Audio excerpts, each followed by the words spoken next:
नमो अरहंताणं नमो सिद्धाणं नमो वायुयाणं नमो वज्रायाणं नमो लोये सवसाहुरं शुद्धात्मानमनेकान्तं साधुमत्तं मंगलम् वन्दे सन्दष्टसिद्ध्यर्थं सन्दष्टार्थप्रकाशकम् मंगलम भगवान वीरो मंगलम गौतम गणे मंगलम कुंद कुंदाध्यो जैन धर्मोस्तु मंगलम।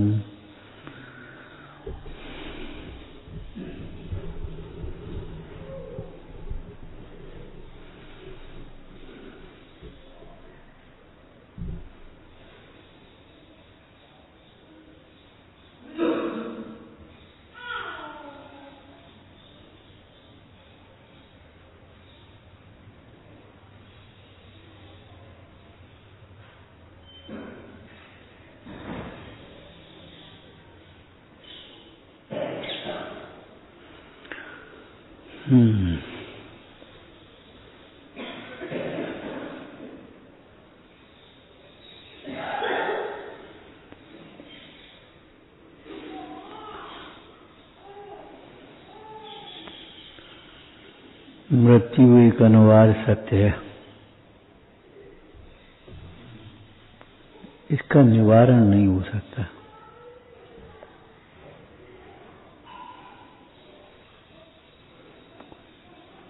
अन्य प्रसंगों में यह जीव नाना प्रकार के कल्पित उपाय सोचता है, परंतु मृत्यु का कोई उपाय नहीं सोच पाया।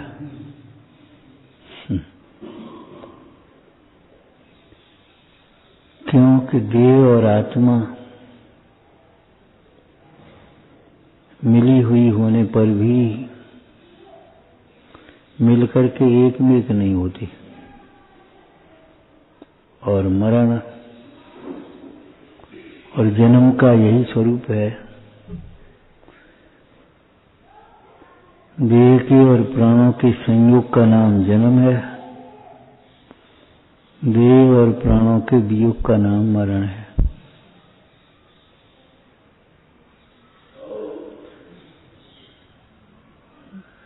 मोही जीव देह और आत्मा को एक मानते हैं, इसलिए देह और आत्मा का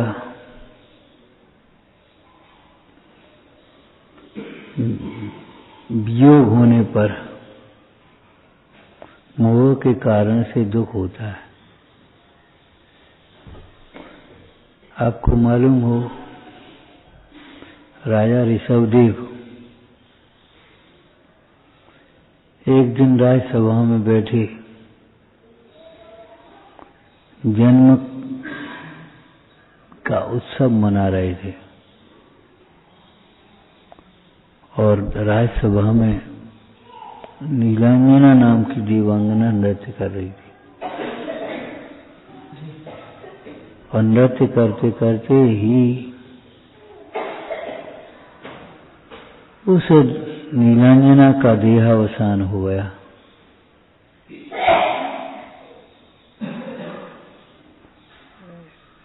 इंद्र के द्वारा नीलांजना जैसी ही दूसरी देवांगना वहां उसी प्रकार से नृत्य करने लगी। सामान्य लोगों ने उस प्रसंग को नहीं जान पाया और राग रंग में मगन रहे, लेकिन राजा ऋषभदेव की सूक्ष्म दृष्टि उसे देख करके विचार करने लगी। अरे देखो, इस क्षण को टालने में कौन समर्थ है?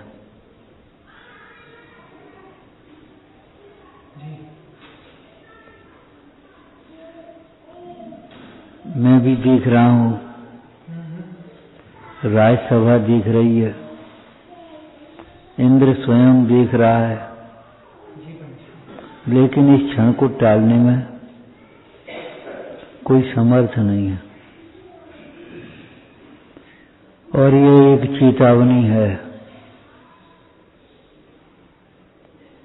जिन पदार्थों के पीछे हम नाना प्रकार के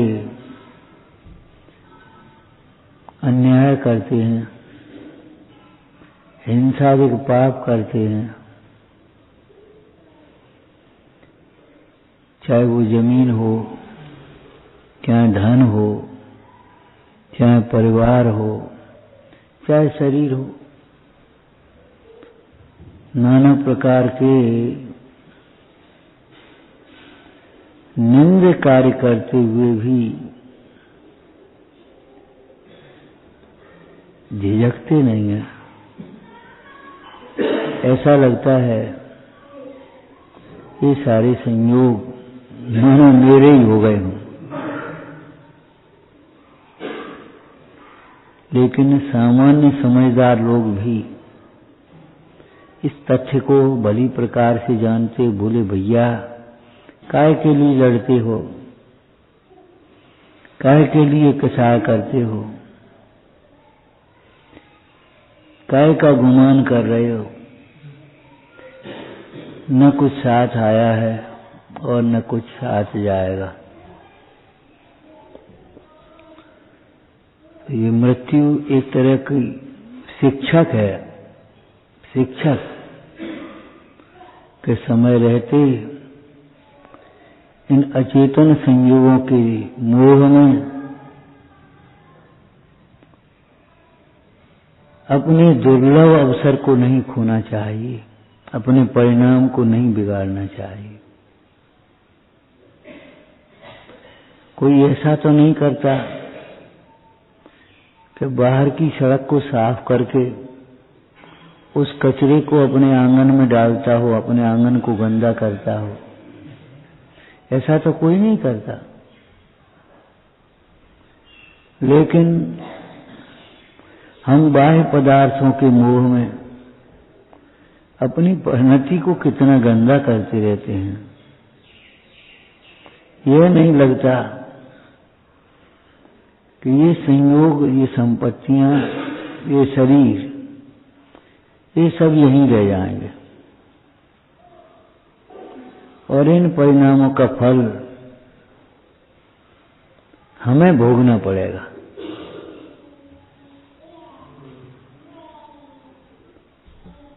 यदि तृष्णा हुई तो तृष्णा के कारण तो जीव पुण्य के वजह से जो संयोग सामग्री मिली है उसे छोड़ता पाता ही नहीं है, भोग भी नहीं पाता, संभाल भी नहीं पाता।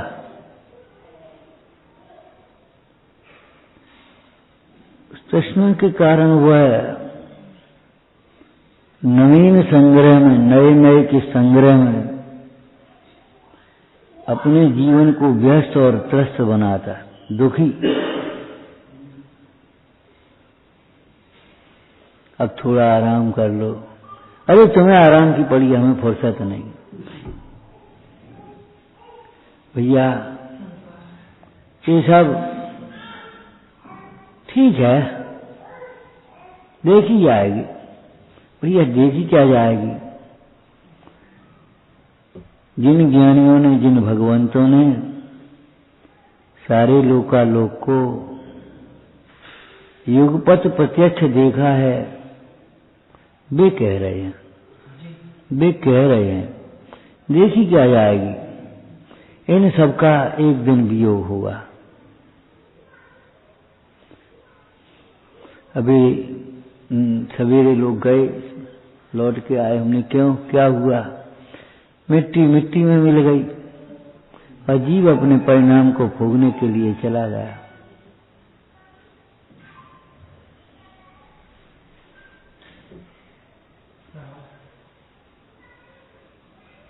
आवश्यकता इस बात की है वो मिट्टी मिट्टी हमें समझ में आए। जो असार है वह हमें समझ में आए। राजा राणा छत्रपति हाथिन के असवार,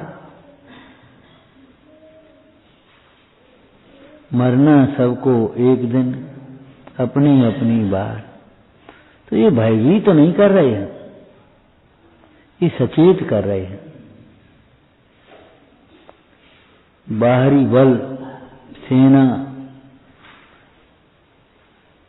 उस क्षण को टाल नहीं सकती। सम्राट महाबल सेना ने उस क्षण को टाल सकेगा क्या? असरण मृत काया में हर्षित निर्जीवन डाल सकेगा क्या? उस एक मरण को देखकर राजा ऋषभदेव अंतरंग में देह और आत्मा की भिन्नता का, भोगों की, संयोगों की और परिग्रह की असारता का, इन सारे परिकर की असरणपने का, असरण देखो खड़े एक दिन बैठे बैठे विचार कर रहे थे, देखो संसार क्या है, कितने ही संयोग हमें छोड़ करके चले जाते हैं और कितनों कोई फिर हम छोड़ करके चले जाते हैं।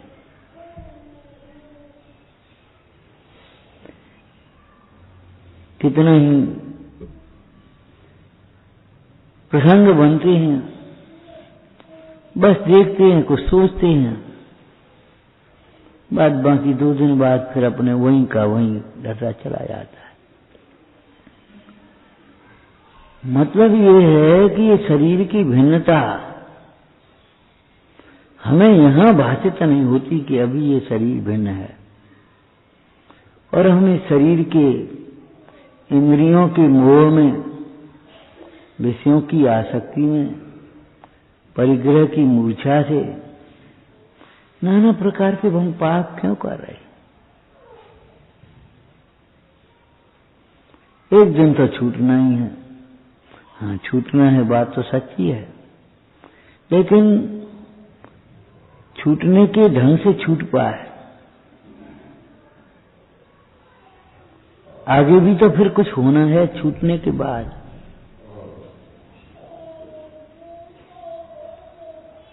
ये तो हमारी एक ढीठता सी बातें हैं, जैसे कोई कर्मचारी अन्याय नीति करे, उसे कहे भैया ये क्या करते तुम, ये बात तो ठीक नहीं है तुम्हारी। बोले क्या है, कुछ नहीं, अधिक से अधिक ट्रांसफर हो जाएगा।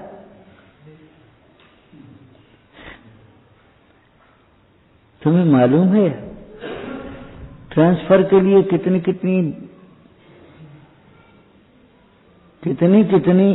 जगह ऐसी हैं जहां कोई सुविधा नहीं है। सुविधाएं नहीं है, अतीन्द्रिय आत्मा और सुख और मोक्ष की बातें तो बहुत दूर हैं। मृत्यु भी एक ट्रांसफर ही है, मरना तो है ही। अरे मरना तो है, ये बात ठीक है, लेकिन ये कहीं जन्मना भी तो है। फिर अकेले मरने का मतलब तो ये तो नहीं है कि मरण के साथ जीव का अस्तित्व समाप्त हो जाता हो, कहानी पूरी हो जाती हो, ऐसा तो नहीं। यात्रा पूरी हो जाती हो, ऐसा तो नहीं। मरना है, लेकिन कहीं जन्मना भी तो है। क्या ऐसी सुंदर मनुष्य देह को छोड़कर पशु बनना है? आड़े टेढ़े परिणाम से, वक्र परिणामों से, मायाचार के परिणाम से जीव मनुष्य शरीर को छोड़कर पशु पर्याय में चला जाता, त्रियंश जिसको कहते हैं।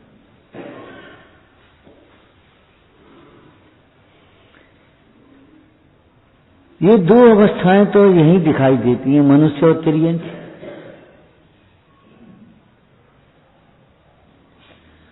और त्रियंश या पशु कहना भी सरल है, कह देना सरल है, लेकिन उस स्थान पर अपने को स्थापित करके देखो तब पता पड़े। सर्दी का समय, आप ठंड लग रही है, कपड़े पहने हैं, कमरे में बैठे हैं, अग्नि से ताप रहे हैं, रजाई ओढ़े हैं। कितने पशु पक्षी खुले आकाश में जंगलों में ऐसे बैठे। उस दिन मंदिर से आए, पिछली साल की बात है, छत पर एकदम 2 कबूतर पड़े। क्यों, क्या हुआ? ठंड के कारण ऊपर बैठे हूं, गिर करके प्राण पखेरु उड़ गए।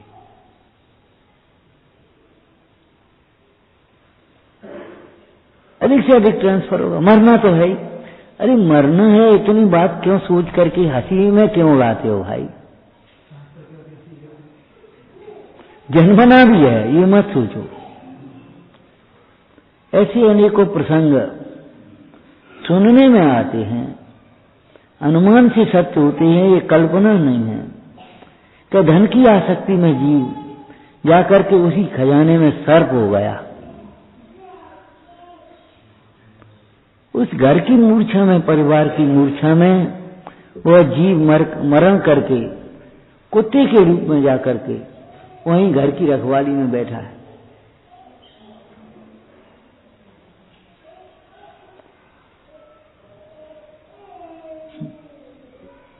कथाकारों ने कथाओं के माध्यम से संबोधन किया। वयोवृद्ध अवस्था हो गई, भैया सारे जीवन के काम हो चुके और काम तो पूरे होंगे नहीं। अपना कल्याण भी आप कुछ करो, अपने लिए भी कुछ करो।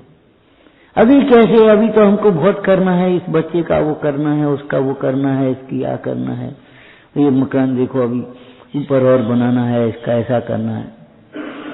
ठीक है भाई, समझ लो। थोड़े दिन बाद एकदम पड़ रहा। बोले भैया अब क्या करें, अब तो उठा भी नहीं आता, बड़ी वेदना है। अब तो भगवान भी नहीं सुन रहे हमारी। देखो जरा सी वेदना हुई, भगवान नहीं सुन रहे। लेकिन ए भाई, तूने भगवान की जीवन भर नहीं सुनी तो तुझे कुछ होश नहीं। समय रहते चीत जाना चाहिए। जो पहले विचार नहीं करता उसे पीछे पछताने पर भी अवसर तो चला गया, अवसर तो चला गया। भैया अब इस वेदना को कौन बांटे? इस वेदना को भी कोई नहीं बांट सकता। जरा जरा सी प्रसंग बन जाता है और कोई नहीं, ऐसी कैसे शब्द बोलता है, कितना चीखता चिल्लाता है, सब मर गए, कोई नहीं है, उसको बुलाओ, ये लाओ, भैया मर गए, बहुत वेदना। भैया बताओ, ये अवस्थाएं काय का फल है? आपको ये लगती है किसी देवता ने कुपित होकर के हमारी ये दुर्दशा की है, तो आपकी बहुत बड़ी भूल है। ये दुर्दशा हमने हमारी स्वयं की है। उस दिन पढ़ रहे थे, एक युवक कैंसर हॉस्पिटल में पड़ा। तम्बाकू खाने की आदत, गुटखा खाने की आदत नहीं छूट सकी, हो गया कैंसर। पत्नी पास में है, छोटा सा बच्चा भी है। साधारण स्थिति, आजीविका के साधन बिगड़ गए। अब क्या करे? डॉक्टर ने जवाब दे दिया। छोटा बच्चा एक वहां बैठा, उसके ऊपर हाथ फेर रहा, बेटा अब हम भगवान के पास जा रहे हैं और तुम मां के साथ रहना, अच्छी तरह रहना। अब छोटा बच्चा बेचारा क्या समझे, कुछ नहीं। आया तो मां से कह रहा है, मां पापा कह रहे थे अब हम भगवान के पास जा रहे हैं, तुम अच्छी तरह मां के पास रहना। अपन पापा को रोक नहीं सकते। छोटा बच्चा उस स्त्री से कह रहा, रोक नहीं सकते, भगवान के पास जा रहे, काय को जा रहे, यहाँ क्या बात है, अब हम बड़े हो जाएंगे फिर हम ऐसा करेंगे। अब वो स्त्री क्या कहे, क्या कहे, किससे कहे? विचार करो, विचार करो। ये व्यसन जिनको हम बड़े शौक से, चाव से अंगीकार कर लेते जीवन में, उन व्यसनों का दुष्फल कैसा होता है। पापा को हम रोक नहीं सकते, वो बच्चा क्या समझे, माँ क्या कहे, रोक सकते कि नहीं रोक सकते, और देखते देखते चलेगा। देखी जाएगी, देखी जाएगी। अरे देखी क्या जाएगी भैया, आत्मा और मोक्ष की बातें हम कहते बहुत बाद की हैं, बहुत बाद की हैं। भौतिक विज्ञान पर एक चिंतक ने व्यंग किया, लोग आसमान पर, चंद्रमा पर जाने की तैयारी कर रहे हैं और पहुंच गए, और ऐसा हो गया। अरे धरती पर प्रेम से रहना तो सीख जाओ। चंद्रमा की बातें तो बहुत दूर की हैं, जहां हम रह रहे हो वहां प्रेम से, संतोष से रहना तो सीख जाओ कम से कम। बिना ज्ञान के, बिना तत्व ज्ञान के संतोष से न रह सकता है, न जी सकता है, न शांति से मरण हो सकता है, हापाधापी में लगा रहता है। विचार करो, ये शरीर क्या तुम्हारा ही अकेला? इस शरीर पर तुम्हारे परिवार का कोई अधिकार नहीं, क्यों? समाज का कोई अधिकार नहीं, देश का कोई अधिकार नहीं। इन दुर्व्यसनों के कारण तुम अपने शरीर को बिगाड़ कैसे रहे हो? आपको मालूम है संविधान में आत्महत्या करना, आत्मघात करना अपराध माना जाता। क्यों, क्या बात है? परेशानियों से, दुख से बचने का उपाय या आत्मघात करना तो नहीं है। शांतता से अपने कर्म को, फल को भोगें और कोई रास्ता देखें जो नए कर्म न बन पाए हमारे। राजा ऋषभदेव ने उस मरण के प्रसंग को देखा, संसार की असारता का, असरणपने का विचार किया और वैराग्य धारण करके आत्म कल्याण के लिए निकल पड़े।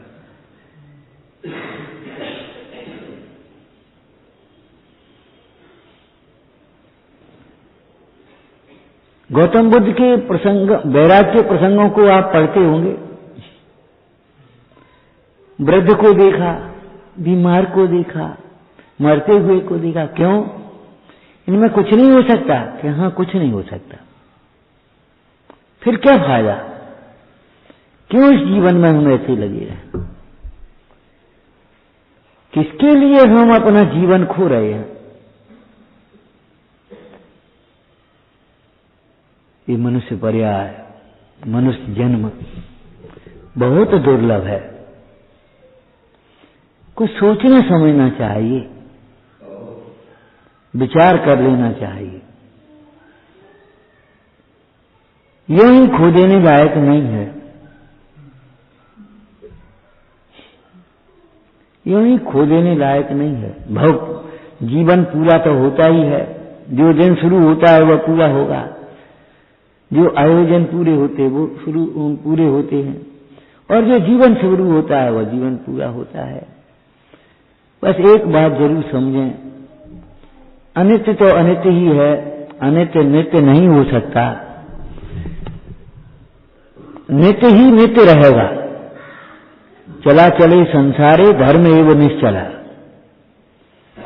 इस जीव को धैर्य ही अवलंबन है, धर्म ही सहायक है और ज्ञान ही समाधान कारक है।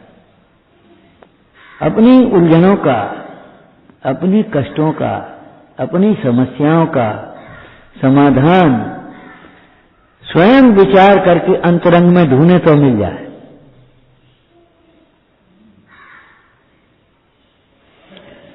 हमारी जीवन में जो भी स्थितियां निर्मित होती हैं वह सब हमारे ही किए हुए परिणामों का फल है, कर्म का फल है।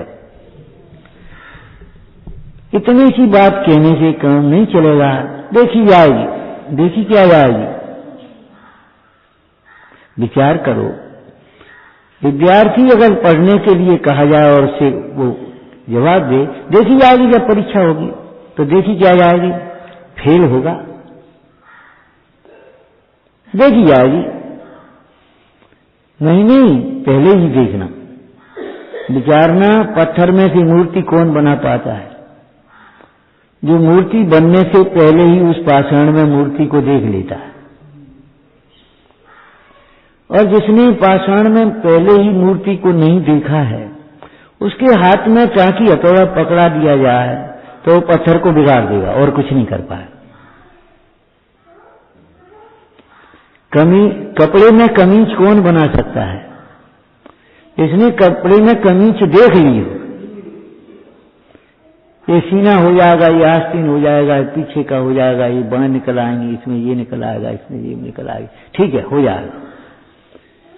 वह कुशल दर्जी उस कमीज को सी सकता है, लेकिन जिसने कपड़े में कमीज नहीं देखी है, ला हमको दोनों कैसी, हम देखेंगे, देखी जाए, एक खराब हो जाए, अब देखी जाएगी, अब देखी क्या जाएगी, वो तो कपड़ा खराब हो जाएगा।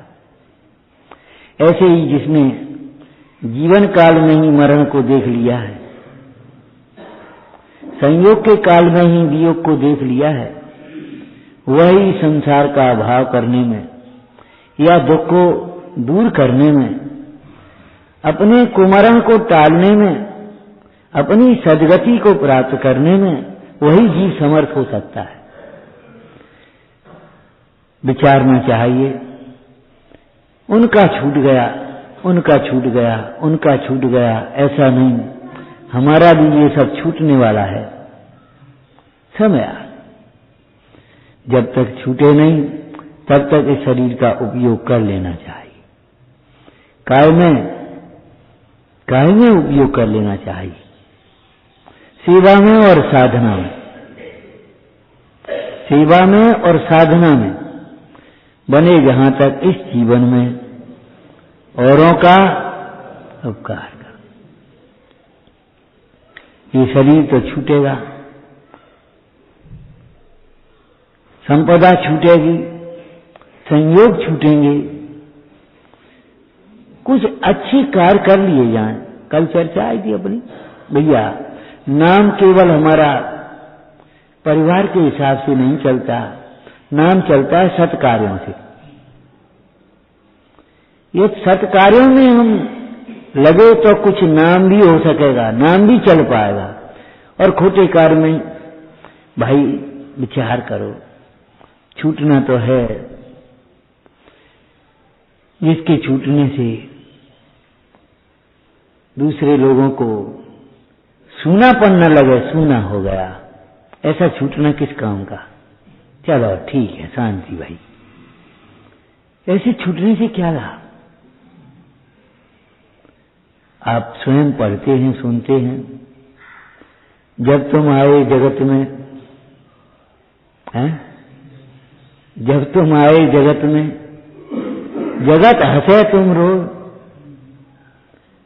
उस मरण की, वो जन्म की वेदना को देखते हुए तुम रो रहे थे और जगत हंस रहा था। क्यों भाई, क्या हुआ? कुछ नहीं, लड़का हुआ। जब तुम आए जगत में, जगत हंसे तुम रो, अब ऐसी करनी करो, तुम हंसो जग रोए।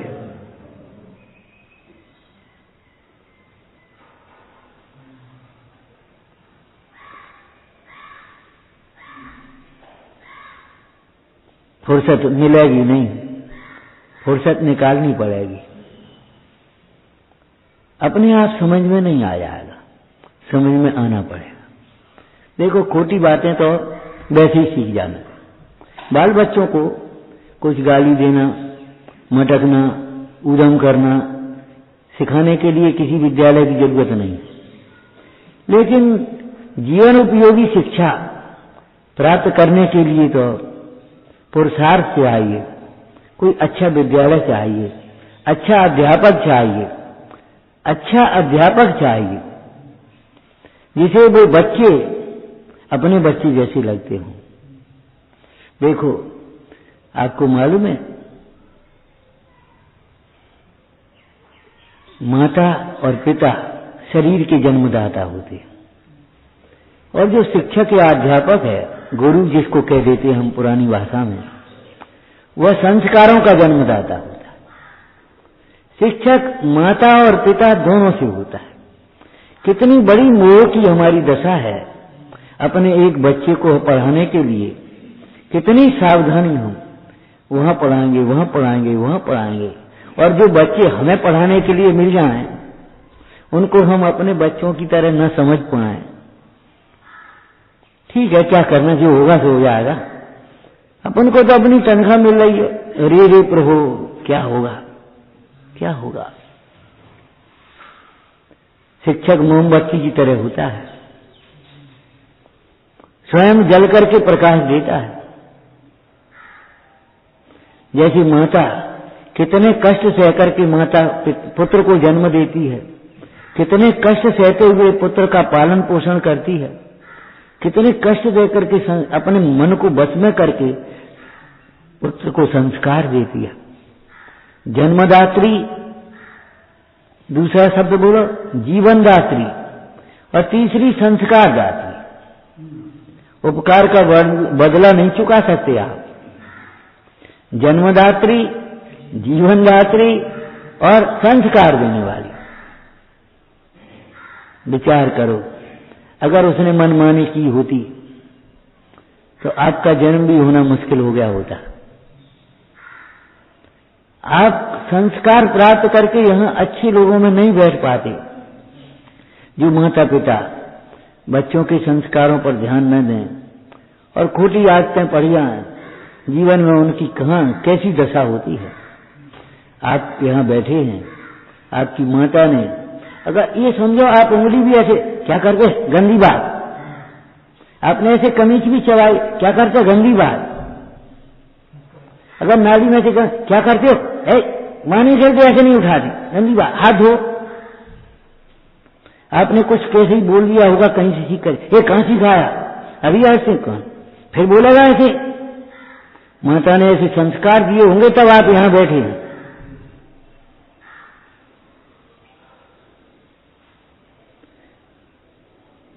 उन संस्कारों का मूल्य यही है कि हम अपने बाल बच्चों को संस्कार दें। उपकार का प्रत्युपकार तो हो नहीं सकता, उस परंपरा को आगे बढ़ाया जा सकता है। केवल बच्चों के लिए संपदा पर्याप्त नहीं है, जीवन में संस्कार काम में आने वाले हैं। सब संस्कारों से जीव, जंगल में भी हो तो सुखी, गरीबी में हो तो सुखी, बीमारी अवस्था में हो तो सुखी, अकेला हो तो सुखी, भीड़ में हो तो सुखी। और संस्कारों के बिना, विवेक के बिना जीव जहां हो वहां दुखी होता है। विचार करो, कोई कचरा आपके घर में सवेरे आकर के ऐसे फेंक जाए, आप लड़ने तैयार हो जाए, क्या करते हो, सवेरे से हमारे घर में कचरा फेंक गए। और कितनी अश्लीलता हमारे घर में सवेरे से आ जाती है, टीवी के माध्यम से, अखबारों के माध्यम से। कितनी अश्लीलता, कितनी मानसिक गंदगी। जिनके चित्र देखने लायक नहीं होते, जिनके बहुत से गाने सुनने लायक नहीं होते। समझदारों की, शीलवानों की निगाह नीची हो जाती है, और बस कुछ नहीं, कुछ नहीं, कुछ नहीं।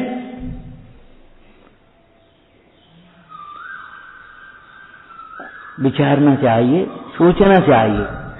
अरे भाई, सवेरे से उठ करके भगवंतों का स्मरण करो, कुछ परमेश्वर का स्मरण करो, अपने जीवन का कुछ लक्ष्य सोचो। ये सब छूटने वाले हैं, इन्हीं के मोह में नहीं रहो। हमारे जीवन का सदुपयोग कैसे हो सके, और क्यों खराब जगह की ट्रांसफर को रुकवाने के लिए कितना प्रयत्न करता है। साहब वहां ट्रांसफर हमारा कर दो। अब साहब क्या करें, तुम्हारा रिकॉर्ड तो ये है, रिकॉर्ड तुम्हारे रिकॉर्ड के आधार से ही तो सब चलेगा। आप विचारना, जीवन की एक एक घड़ी बहुत बहुमूल्य है। एक घड़ी सारी संपदा के बदले में नहीं मिल सकती। जो व्यवहार हम अपने साथ चाहते, अपने बच्चे को कैसे पढ़ाएंगे, कैसे संस्कार करेंगे, अपने घर को कैसे साफ रखेंगे, दूसरों के साथ भी वही व्यवहार करना चाहिए। इस शरीर का, पुण्य के उदय की संपदा का परोपकार में सदुपयोग करो और अपने ज्ञान का और समय शक्ति का अपनी साधना में उपयोग करो। साधना के बिना समाधि नहीं होती और समाधि के बिना सुख नहीं होता। ओम नमः सिद्धेभ्यः। शोध स्वरूपी अविनाशी में आत्म स्वरूप आनंदी शोध स्वरूपी अविनाशी में आत्म स्वरूप आनंदी शोध स्वरूपी अविनाशी में आत्म स्वरूप।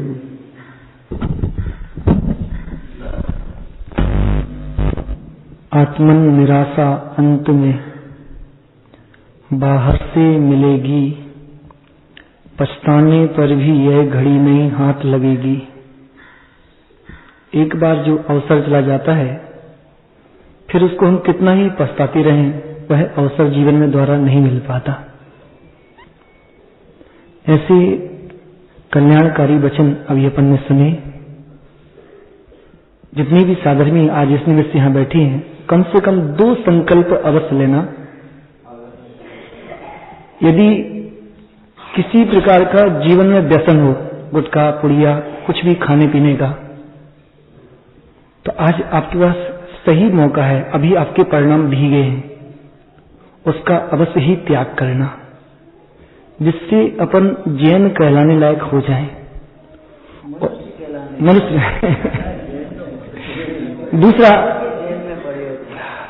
दूसरा एक निवेदन और है, यदि अपना जीवन स्वाध्याय और सत्समागम से नहीं जुड़ा, तो इस मृत्यु को हम भी देखते तो रह जाएंगे, कर कुछ नहीं पाएंगे।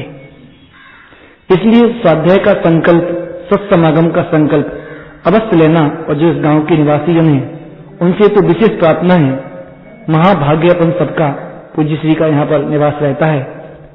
आप सभी अवश्य ही स्वाध्याय में आया करें, उससे अपने को जीवन जीने की कला भी मिलेगी और मरने की कला भी मिलेगी।